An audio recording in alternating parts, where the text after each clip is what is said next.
Man, Czarface looks bad-ass. He's like the love child of Colossus, Doctor Strange, and Thanos.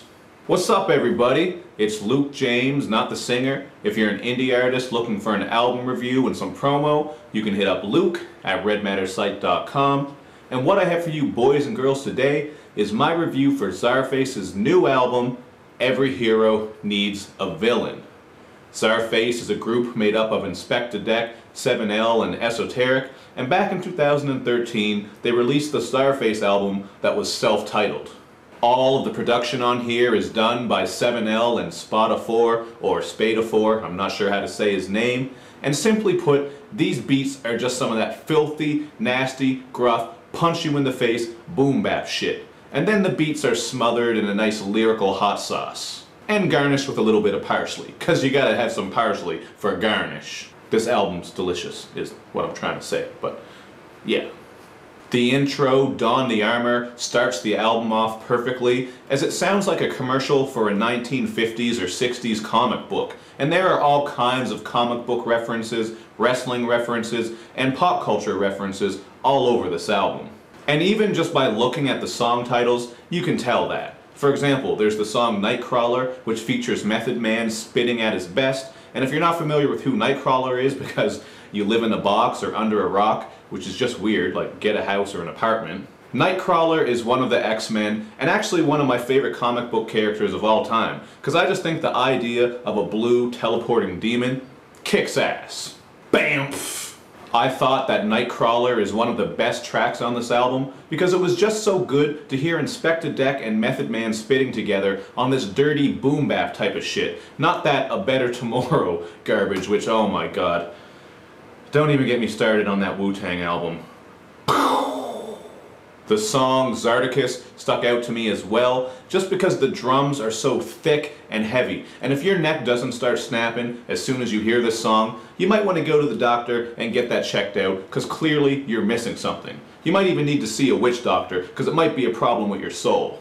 With Sarco Asylum, we get another comic book reference because this song title is a nod to the Arkham Asylum, which is outside of Gotham City. And I'm sure by now a lot of you are familiar with Arkham Asylum because of all those Batman games that have been coming out.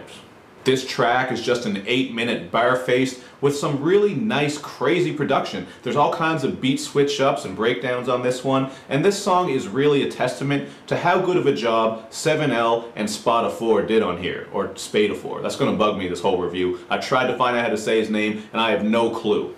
But he put in work on this album, and this song is dope. And really, all the production on here is on point. There's not really any beat on here that I absolutely hated. And they all flow together really well.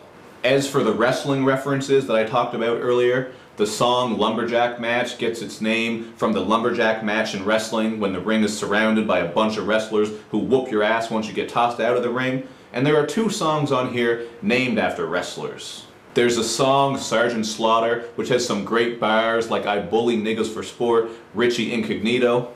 And there's the grimy and clangy track Junkyard Dogs, which features Juju from the Beatnuts. And I haven't heard of the Beatnuts in quite a while, but their old album, I think it was called Musical Massacre, I'll have to check that out, that was dope.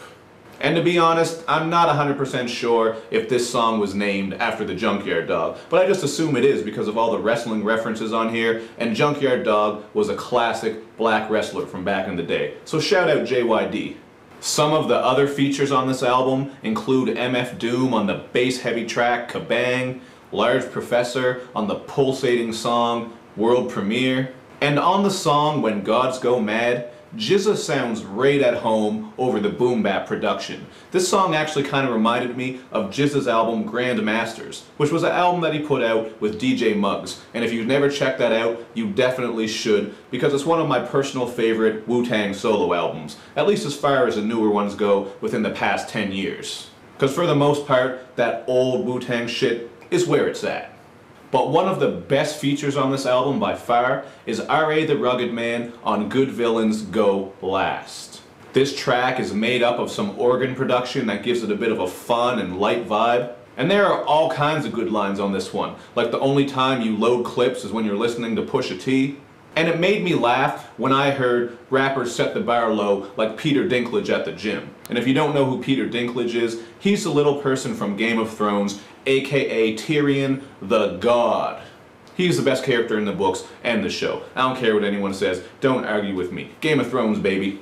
So if you're a fan of that straight up classic hip hop shit and groups like Wu-Tang Clan, Jedi Mind Tricks, and even Run the Jewels, you definitely don't want to sleep on this album.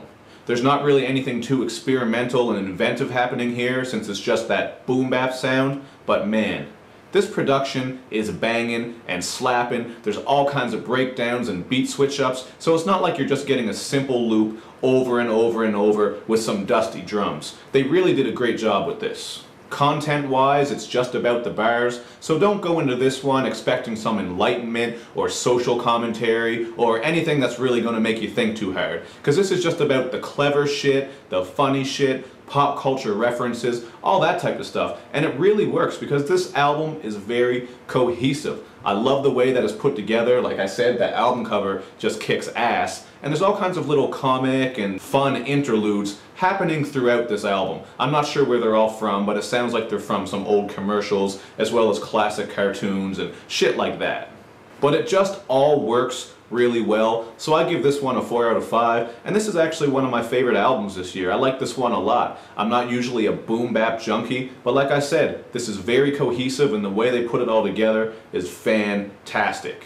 But that's just what I thought about this album. As usual, hit me up in the comments section to let me know what you boys and girls think, and keep doing all that good social media stuff, where you like my videos, you share them, you follow me on Twitter, you retweet the videos, and you especially subscribe to my channel. That's the one that helps me out the most. We're still trying to hit that mighty 5,000. Thank you for watching, everybody. I'll see you next time.